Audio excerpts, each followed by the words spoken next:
Film ini menceritakan tentang proses pembuatan Perjanjian Oslo, di mana peristiwa ini terjadi di kota Oslo, negara Norwegia pada 20 Agustus 1993.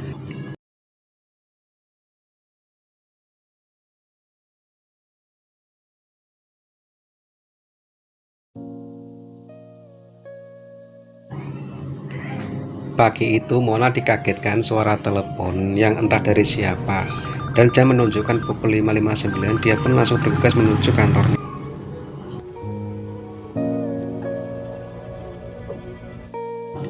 Sesampainya di kantor, suasana cukup lengang. Dia langsung menuju ke ruangannya dan bersiap untuk menghubungi seseorang.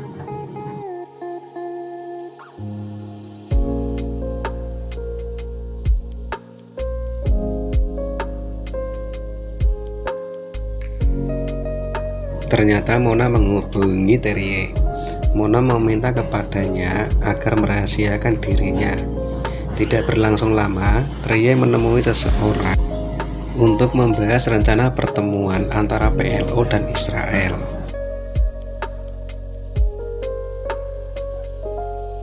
Dan di tempat lain, Mona bertemu dengan seorang petinggi PLO, yaitu Mr. Curie. Dalam pertemuan tersebut, Mona meyakinkan Mr. Curie bahwa pertemuan itu sangat penting bagi kedua belah pihak. Dia pesimis dengan hasil perundingan yang akan diadakan oleh Mona. Tapi Mona meyakinkan bahwa perundingan itu harus dilakukan demi kedua belah pihak. Dan Mona akan memberikan bantuan yang dibutuhkan Mr. Curie jika Mr. Curie bersedia menemui perwakilan dari Israel. Larsen mengantarkan perwakilan dari Israel untuk bertemu Mr. Curie. Tapi Profesor Zaire malah menawarkan karya tulisannya untuk dibaca oleh Mr. Curie.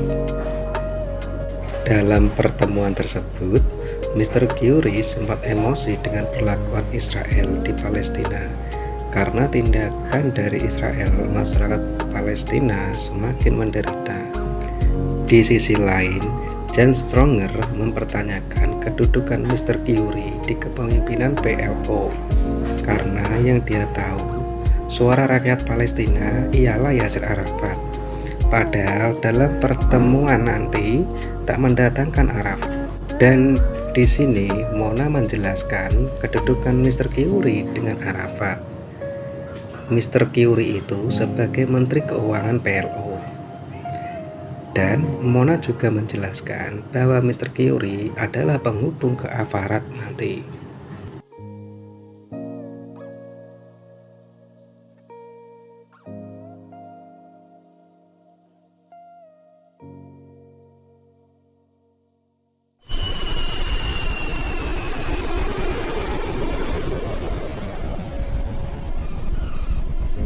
Perwakilan PLO sudah sampai di Oslo dan dijemput Larsen menggunakan mobil rental. Mr. Curie sempat protes karena tidak ada penyambutan untuk mereka. Tapi Larsen menjelaskan kalau acara ini sifatnya rahasia. Akhirnya mereka mulai perjalanan menuju kastil yang digunakan untuk acara perundingan tersebut.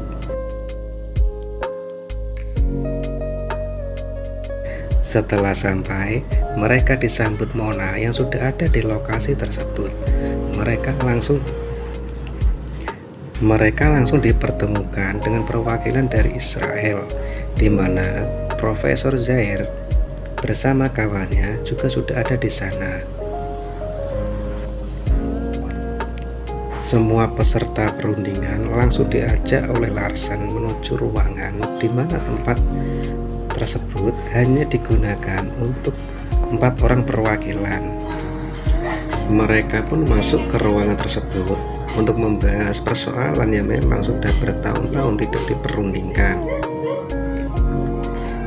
Karena adanya kebuntuan dalam perundingan tersebut, Mr. Curie meminta izin untuk menghubungi Tunis. Sepertinya Profesor Zaire tidak setuju dengan permintaan dari pihak Palestina tentang penarikan pasukan Israel di Gaza. Karena kebuntuan tersebut, akhirnya mereka diminta untuk istirahat sekalian makan malam. Dan setelah acara makan malam dilanjutkan lagi diskusi dan menghasilkan keputusan yang selanjutnya diketik oleh Mona untuk selanjutnya salinannya diberikan kepada kedua belah pihak.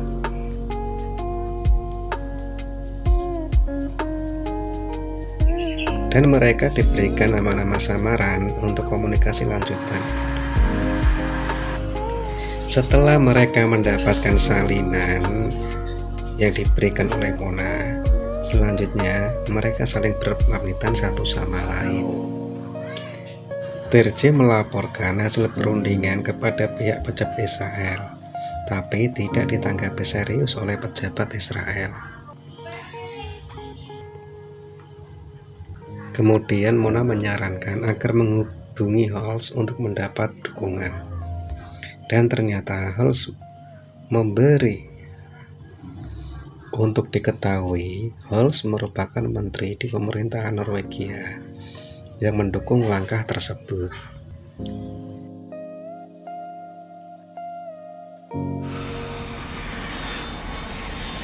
Pertemuan kedua pun dilakukan kembali di bandara. Uri Shafir sebagai Dirjen Luar Negeri di Israel disambut oleh Larsen dan Profesor Yair. Selanjutnya mereka menuju ke tempat pertemuan.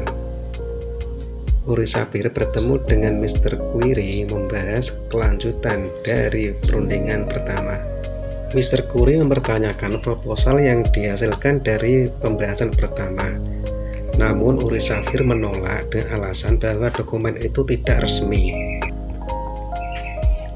Namun setelah terjadi kealotan dalam negosiasi tersebut, lambat laun Uri Shafir akhirnya menyetujui hasil negosiasi pertama, tapi dengan perubahan-perubahan baru yang dianggap menguntungkan pihak Israel.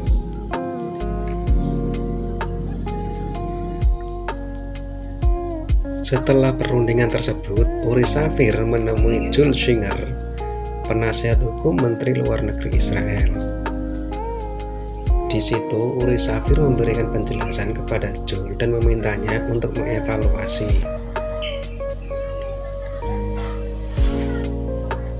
Jules merasa tidak puas dengan hasil negosiasi karena Gaza dan Yerusalem dalam pemerintahan otonom Palestina. Karena Jules tidak setuju dengan hasil negosiasi, akhirnya Uri Shafir menjadwalkan pertemuan dengan delegasi dari PLO untuk negosiasi ulang. Kealotan negosiasi terjadi kembali dikarenakan kedua belah pihak ngotot untuk memilih Gaza dan Yerusalem. Memang dari awal Gaza dan Yerusalem adalah dua tempat yang diperebutkan untuk dikuasai oleh kedua belah pihak. Dan pada akhirnya tidak ada kesepakatan sampai Mr. Query menyobek kertas hasil dari negosiasi sebelumnya. Melihat kejadian tersebut, pihak Israel langsung menutup negosiasi tersebut. Kedua belah pihak keluar ruangan. Tapi baru saja membuka pintu, Mona mengingatkan lagi tujuan dari kedua belah pihak agar tidak meninggalkan acara tersebut sebelum hasilnya tercapai. Jules Singer dan Mr. Query akhirnya memilih untuk melanjutkan negosiasi. Meskipun tetap alot, tapi kesepakatan terjadi juga antara kedua belah pihak. Setelah kesepakatan terjadi, Mona, Terje, Larsen berencana untuk menemui Shimon Peres. Mereka ditemui oleh Shimon Peres di kastil kerajaan Norwegia. Di sana, Mona, Terje, Larsen menunggu waktu untuk dan menyuruh mereka untuk menghubungi Yasser Arafat melalui Mr. Query atau pantofel. Setelah lama mencari nomor telepon yang cocok, akhirnya Mona dapat juga terhubung dengan Mr. Query. Tanpa menunggu lama, mereka langsung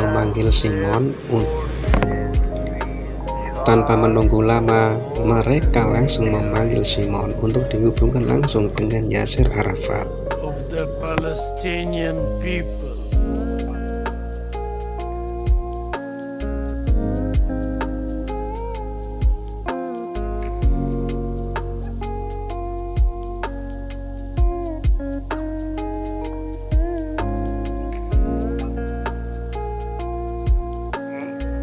Accept this document. Let me say to you, the Palestinians, we say to you today, in a loud and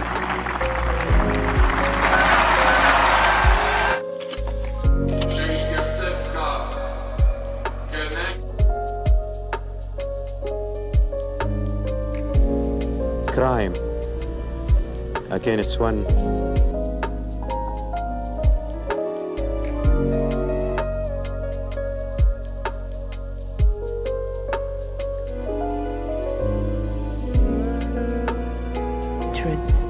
is always met by some with and hear them and see them as human beings.